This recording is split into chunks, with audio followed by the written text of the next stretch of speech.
غلامی میں نہ کام آتی ہیں شمشیریں نہ تدبیریں، جو ہو ذوق یقین پیدا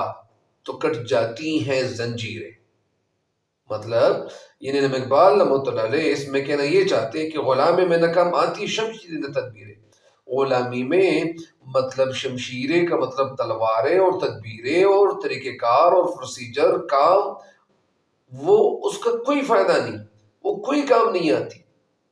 جو ہو ذوق یقین پیدا، اور اگر ایک بندہ ہے وہ مطلب غلام ہے تو ان کے وہ غلام ہے اور ساتھ غلامی کے ساتھ ساتھ ان کے پاس اگر تلوار بھی ہے بندوق بھی ہے تو اس کا کوئی فائدہ نہیں، کیونکہ وہ غلام ہے۔ لیکن جو بندہ غلام نہ ہو، جو ہو ذوق یقین پیدا، اور اگر ایک بندہ کے ذوق میں، ایک انسان کے دل میں ذوق پیدا ہو جائے، اور پھر ذوق کا مطلب شوق کس چیز کا؟ یقین پیدا، اگر یہ یقین اس کے دل میں جوش مار لے، اگر اس کے دل میں یقین کا شوق پیدا ہو جائے تو کٹ جاتی ہیں زنجیریں، تو پھر یہ زنجیروں کو وہ کاٹ ڈالتا ہے، ان زنجیروں کا وہ خاتمہ کرتا ہے۔ لہٰذا علامہ اقبال مدنی کے جو شعر ہے تجھ اسلام میں وہ یہ ہے کہ خدائے لم یزل کا دست قدرت تو زباں تو ہے، یقین پیدا کر اے غافل کی مغلوبی گمان تو ہے۔ کبھی کبھار علامہ اقبال رحمۃ اللہ علیہ یہ بھی کہتے ہیں کہ نہیں ہے نا امید اقبال اپنی کشتی ویراں سے، ذرا نم ہو تو یہ مٹی بہت زرخیز ہے ساقی۔ تو علامہ اقبال رحمۃ اللہ علیہ نے یعنی وادی لولاب کے عوام کو بالعموم یعنی عام طور پر، اور وہاں کے رہنماؤں اور علماء کو بالخصوص مخاطب کیا ہے، خصوصی طور پر مخاطب کیا ہے، خطاب کر رہا ہے کہ آپ رہنماؤں اور علماء سے تقاضا کرتے ہیں کہ وہ مسلمانوں کے اندر جذبہ جہاد پیدا کریں، ان کے اندر آزادی کا جذبہ بیدار کریں، ان کی تقریر میں جتنی زیادہ قوت ایمانی ہوگی تو اتنا ہی اس کا زیادہ اثر ہوگا۔ جس طرح میں نے بتایا کہ علامہ اقبال رحمۃ اللہ کا جو شعر ہے جواب شکوہ کا پہلا، کہ دل سے جو بات نکلتی ہے اثر رکھتی ہے، پر نہیں طاقت پرواز مگر رکھتی ہے۔ اگر ایک بندہ ایمانی طاقت اس کے اندر، اس کے سینے کے اندر ایمانی طاقت بدرجہ اتم موجود ہے، بے انتہا موجود ہے، تو اس کی ایمانی طاقت ان کی باتوں کا اثر بھی ہوگا، لوگ ان کے خیالات سن کر ان سے متاثر بھی ہوں گے۔ ایک بندہ ہے وہ عملی لحاظ سے اچھا نہیں ہے، ایمانی لحاظ سے وہ اچھا نہیں ہے، تو ان کی باتوں میں اثر کہاں سے آئے گا؟ لہٰذا علامہ اقبال رحمۃ اللہ یہی کہنا چاہ رہے ہیں کہ ایک بندہ اگر اس کے دل میں ایمان کی روشنی نے صحیح طریقے سے جگہ پکڑی ہوگی، ایمان کی روشنی اس کے سینے میں مطلب یعنی ہر جگہ پہ موجود ہوگی، پھیل چکی ہوگی، تو پھر اس بندے کے منہ سے نکلنے والے سارے الفاظ میں اثر ہوگا، لوگ ان کی باتیں جب سنیں گے تو عمل کریں گے اور آزادی کے لیے کوشش کریں گے۔ اگر خطیب کے لہجے میں توانائی نہ ہو، طاقت نہ ہو، قوت اور جوش ان کی باتوں میں نہ ہو تو اس کی بات لوگوں پر کوئی اثر نہیں کرتی۔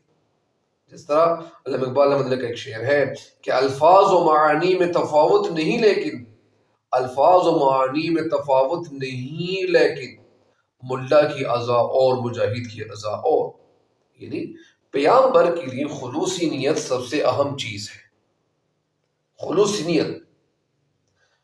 اگر ان کی جس طرح نیت صاف منزل آسان، اگر وہ قوم کا سچا ہمدرد اور خیر خواہ ہوگا تو وہ مطلب یعنی ضرور آزادی کی امنگ پیدا کرے گا، تو وہ لوگوں کے اندر، لوگوں کے دلوں کے اندر جوش پیدا کرے گا۔ اگر علماء اپنے خطبات میں، اپنی سرمنز میں آزادی کی ضرورت اور اہمیت اور جہاد کی فرضیت بیان کریں کہ جہاد فرض ہے، تو لوگوں کے دل جذب جہاد سے سرشار ہو جائیں گے۔ جذب جہاد سے مراد محنت کا جذبہ ہے، مطلب لوگ محنت کا جذبہ ان کے اندر پیدا ہوگا۔ اقبال رحمۃ اللہ علیہ لوگوں میں یعنی آزادی کا ایسا جذبہ چاہتے تھے، اور پھر انہوں نے وہ اپنی شاعری کے ذریعے کر بھی دکھایا۔ جس طرح مطلب ان کی شاعری ہے تو ان کی شاعری میں لوگوں کے دلوں کے جو جذبات تھے انہوں نے ابھارنے کی بھرپور کوشش کی ہے۔ اور اقبال رحمۃ اللہ علیہ لوگوں میں آزادی کا ایسا جذبہ چاہتے ہیں جو طوفان کی طرح ہر چیز کو تہس نہس کرے۔ مطلب جس طرح ایک شعر ہے رحت اندوری صاحب کا کہ وہ یہ ہے کہ فیصلہ جو بھی ہو منظور ہونا چاہیے، فیصلہ جو بھی ہو منظور ہونا چاہیے، جنگ ہو یا عشق ہو بھرپور ہونا چاہیے۔ ساتھ میں یہ شعر بھی سنیں، علامہ اقبال رحمۃ اللہ علیہ کا یہ شعر بھی ہے کہ شعلہ بن کر پھونک دے خاشاک غیر اللہ کو، فیصلہ شعلہ بن کر پھونک دے خاشاک غیر اللہ کو، خوف باطل کیا کہ ہے غارت گر باطل بھی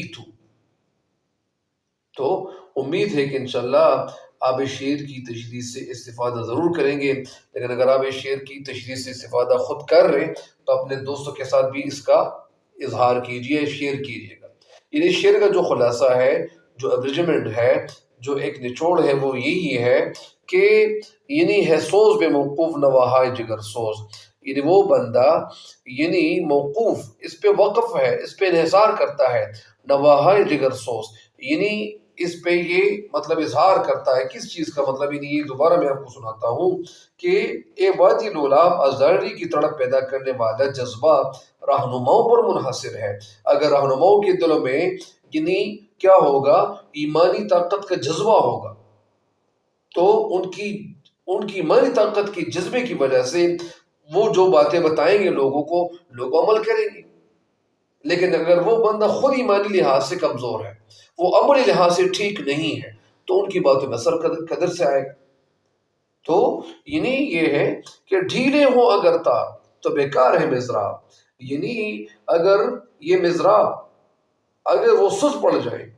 اگر یہ تار سست پڑ جائیں تو آزادی حاصل نہیں ہو سکتی۔ اسی طرح انسان کے جو دل کے تار ہے، انسان کے اندر جو قوت اور توانائی ہے، اور انسان کے اندر جو ایمانی طاقت ہے، اگر ایمانی طاقت بدرجاتہ موجود ہے، ایمانی طاقت انسان کے اندر موجود ہے، تو پھر ان کی باتوں میں اثر بھی ہوگا۔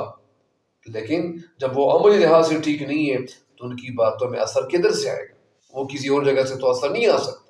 لہٰذا مجھے امید ہے کہ انشاءاللہ آپ اس شعر کی تشریح سے استفادہ کریں گے۔ اپنی رائے کا اظہار کمنٹس میں ضرور کیجیے گا تاکہ اس سے ہمارے حوصلے میں اضافہ ہو۔ اللہ تعالی ہم سب کا ہم مناظر ہو، اور تب تک کے لیے مجھے دیجیے اجازت۔ اللہ نگہبان۔